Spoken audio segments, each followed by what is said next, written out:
Hello everybody. Hey, thanks for joining us. And yeah, I'm just fumbling around. Actually got a few pots here to finish off that I've had needing to be finished off, you know. Such is life. Sometimes you don't always get round to finishing pots exactly when you want to, and you have to wrap them up, don't you, and keep them. So this is a pot here. I've got a pot on the wheel here that I want to trim. This is a porcelain pot. So I thought, well, why don't we do that together, trim this pot. We can talk about it as we go. The lighting in here good? Yeah, it's very hot at the moment.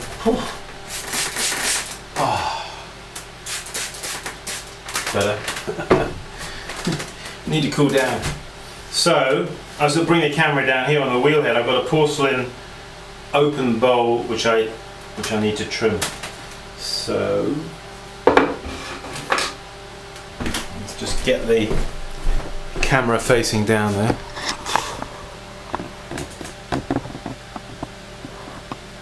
Well, I'll put it there for now.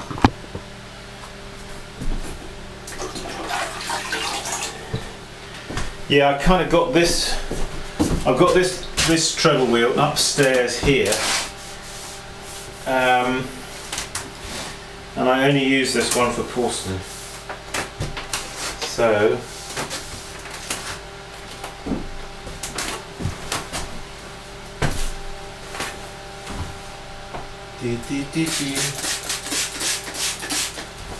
Give your apron a spray if it's got a lot of clay on it, because it keeps the dust down. All you health freaks out there. So let's just start this from scratch. As I said, it's just an open porcelain bowl. So we're going to just damp the wheel head and damp the rim of the pot, and then just now I'm going to tap center him.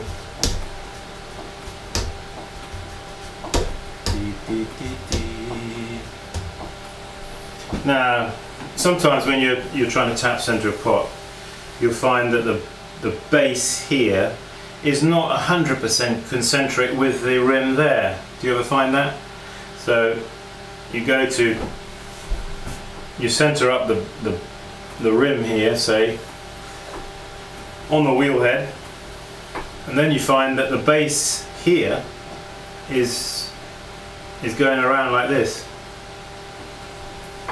Or vice versa, you might center up the base, and then you'll see the rim is moving around.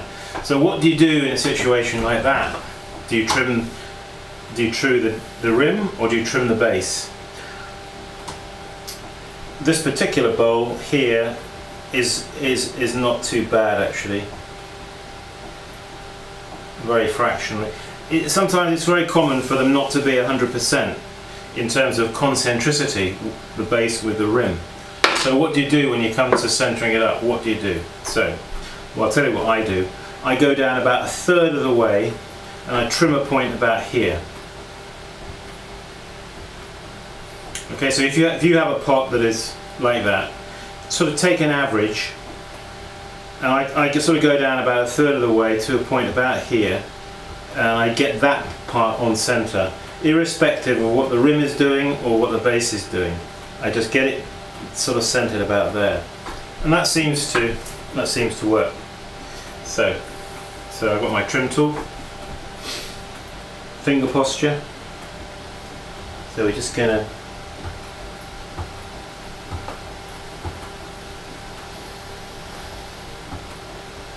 pare away the clay here. Dee dee dee dee.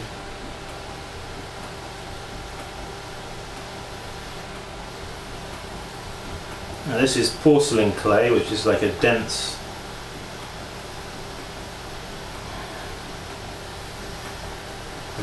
clay body, doesn't have any sort of grog in it really.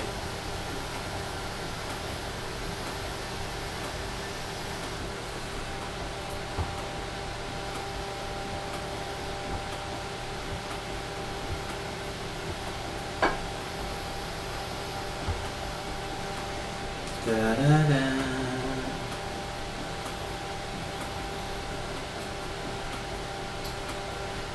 In respect to the top side of the foot, you may find that your foot is going like this as it goes round, in which case you may want to level it. So if you hold your finger against the top side, it should touch all the way around, shouldn't it? But in case it doesn't, take your trim tool, get a good strong posture here, okay, and just take it down and touch it until it just touches the high point. Okay, it'll come up and down like that, and each time it'll hit the tool, take a bit more off, take a bit more off, take a bit more off, until eventually you'll get the area of contact of the tool will be contacting all the way around. Alright, so we'll just do a bit down the side here.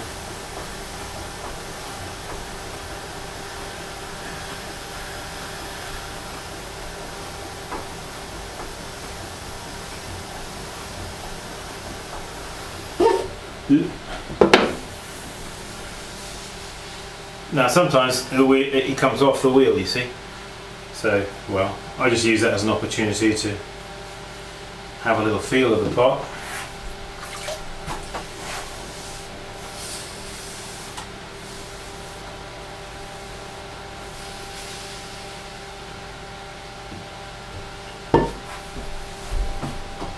I'm just going to centre that back up now.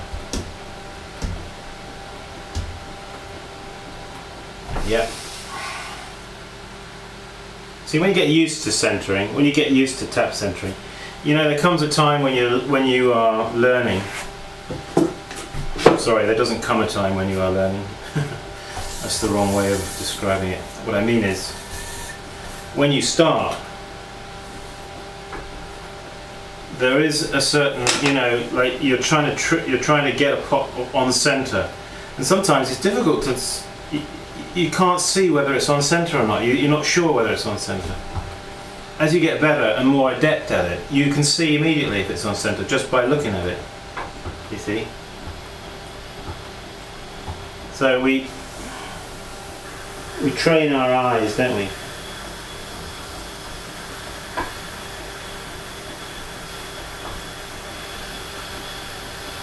Train our eyes to see in a new way.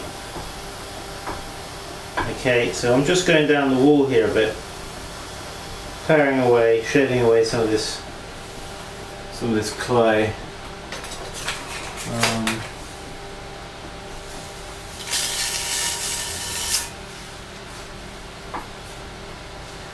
My stainless steel rib has got a rounded. I'm going to use that just to a little bit here on this edge.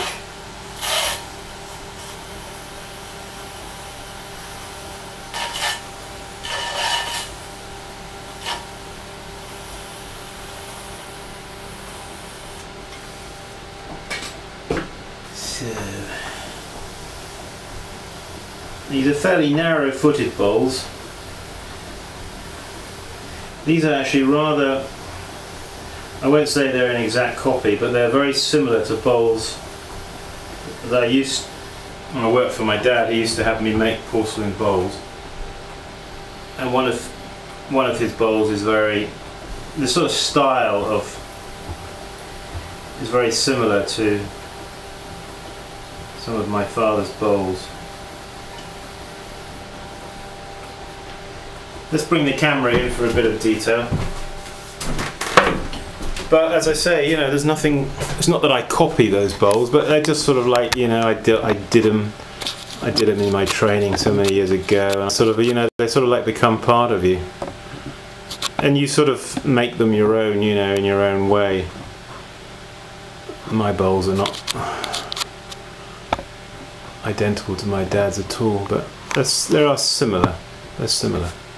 But then you could say, oh well, yeah, but your dad's bowls were similar to so-and-so's bowls, and so-and-so's bowls were similar to so-and-so's, and so on and so forth. So you see, none of us are original. Everybody gets inspired by somebody else, something, you know, and a lot of these bowls actually have their origin in Oriental ceramics and go back thousands of years. So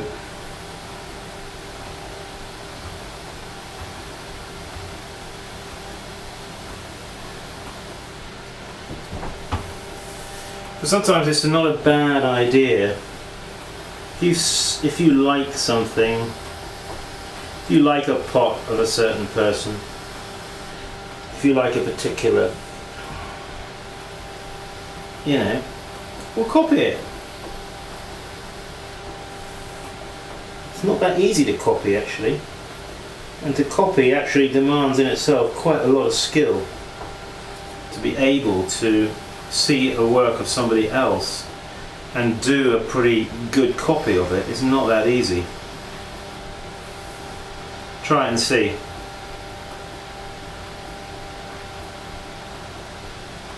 There's a pot of, sometimes I like some of my grandfather's pots, which I quite like.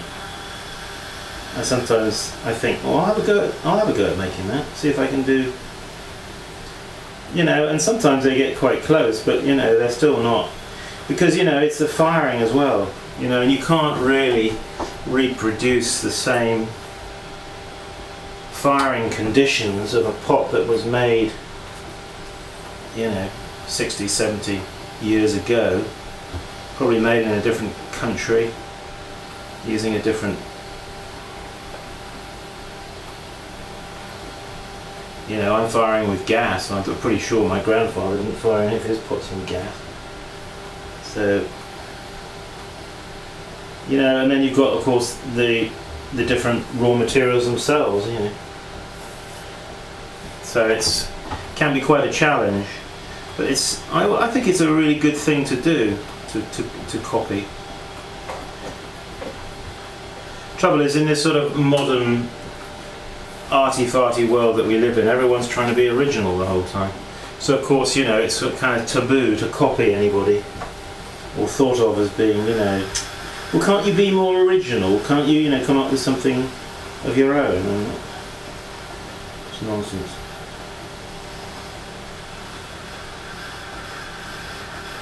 So if you see a pot that inspires you,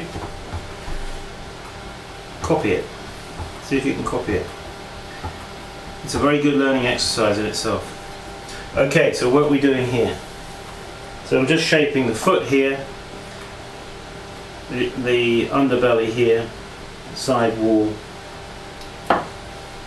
Now this rim here, I like it to flare and be slightly rounded. Sometimes I haven't got the right tool, but that's why sometimes I use my thumbnail. Okay, so take your thumb if you've got a nail on it, and hold it to the, you know, your thumbnail's a nice rounded form, isn't it? So bracing my thumb with my finger like this, I then hold the thumb and use the nail to pare away the clay to make it slightly concave just there.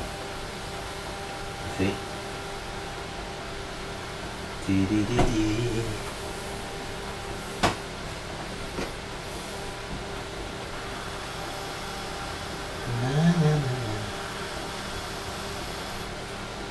Right, I'm going to empty out the foot ring, and to do that I brace my hands one against the other, because I want to scribe a line here with the corner of the trim tool.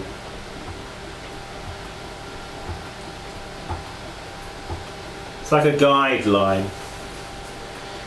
It's sort of saying, don't go any wider than that.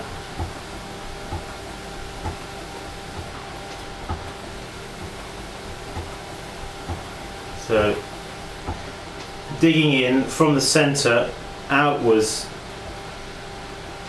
down into the deepest part of the foot ring, which is down there. That's the deepest part of the foot ring, because you see you want the shape that you trim here to reflect the shape that's on the inside of the bowl. Well, the inside shape of the bowl is like that, isn't it? So this needs to reflect that. If it doesn't, you may cut through, you see.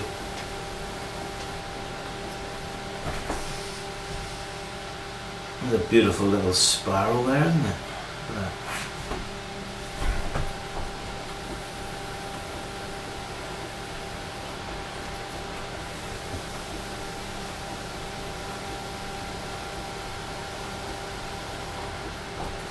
Dee dee dee dee dee dee. Now I tend to use this kind of trim tool. I've got another one actually that's very slightly tapered here. Goes slightly, doesn't go to a point, but it's just more tapered. And with these kind of tools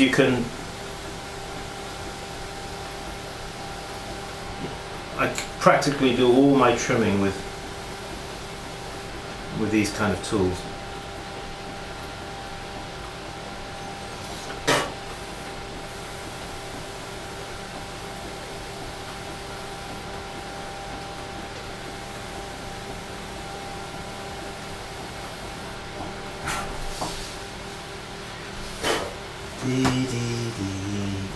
So the little spigot in the middle there represents the highest point here, and then it goes, as I say, it goes down there following the line of the inside of the bowl.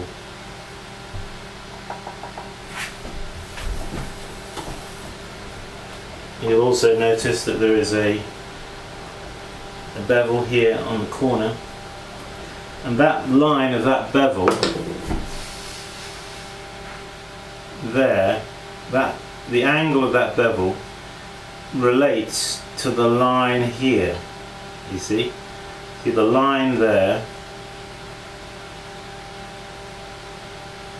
it continues right the way through the foot there. So what does that do? So that relates the foot to the rest of the pot. The foot isn't an island, you see, on itself, of its own. The foot is part of the rest of the pot. You know, it's like a part of the family. So, sort of try and relate the distinctive parts of the pot one to another, and you'll find that the overall end result is a pot that's more integrated, if you understand me, rather than a pot that's just composed of different aspects all kind of thrown together.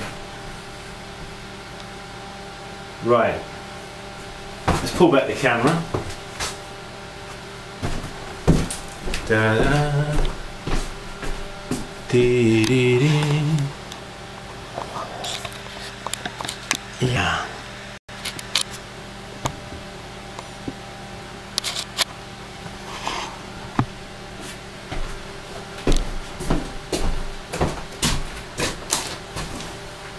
So there it is, we've trimmed the foot. We've now got to get this pot off the wheel, and it's convenient sometimes just to give it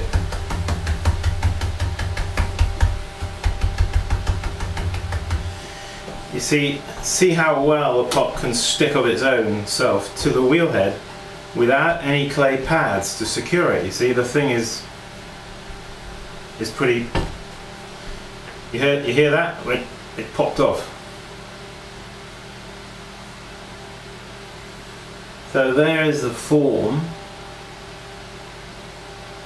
of the pot. So there's a relationship between the overall width at the top here and the width of the foot. I know you're going to ask me, well, okay Simon, so what is this really? What is the... I'm truth is I don't know because I don't measure things, but you know, it's something you learn by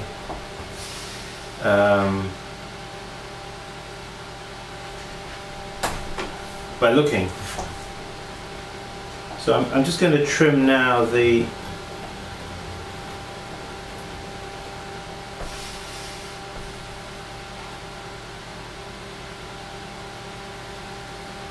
this pot has been face down on the wheel head, and I need to dress the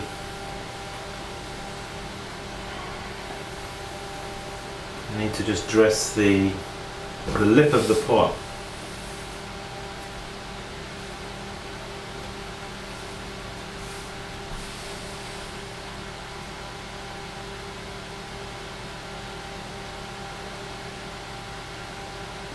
Not quite what's going on here. I've got something on the lip of the pot.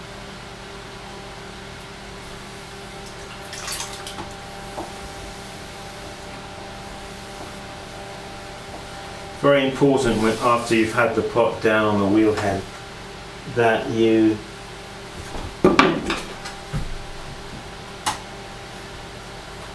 do dress the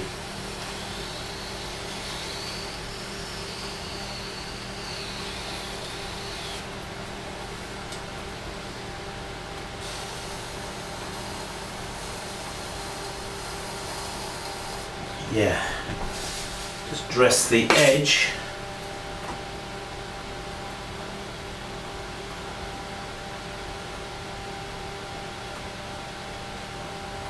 It's not that I want to make it sharp and pointy.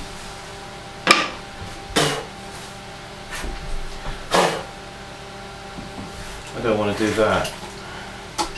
It's just, it can look a bit flattened when it's been face down.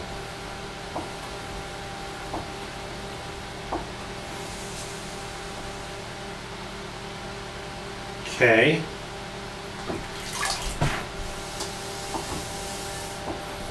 Yeah, so go to my website, simonleachpottery.com.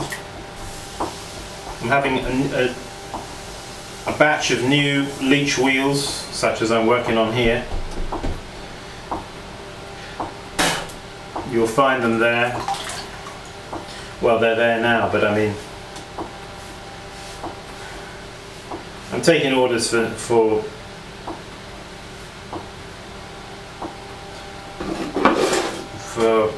anybody who wants one.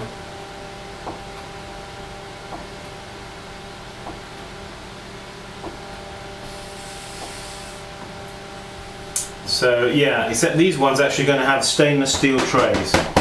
This has got a galvanized tray, which is excellent, but the new ones are going to have a stainless steel tray. But we're managing to keep the price the same. So yeah, go there and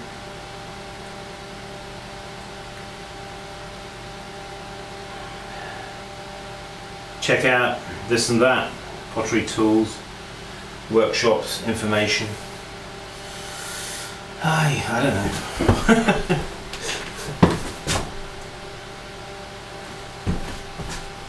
Something going on here on the lip of this pot, I'm not quite sure what it is. Gonna have to get a little piece of porcelain clay and just doctor it. Doctor!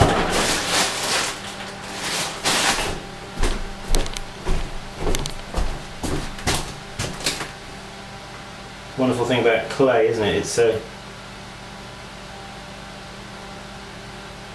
can repair if there's something you don't quite, isn't quite.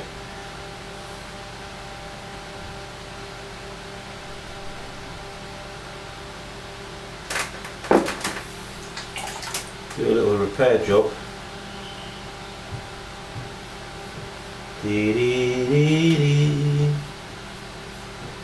Yeah. Okay folks, well, we'll see you soon. Meanwhile, keep practicing. That's the secret. Bye bye now.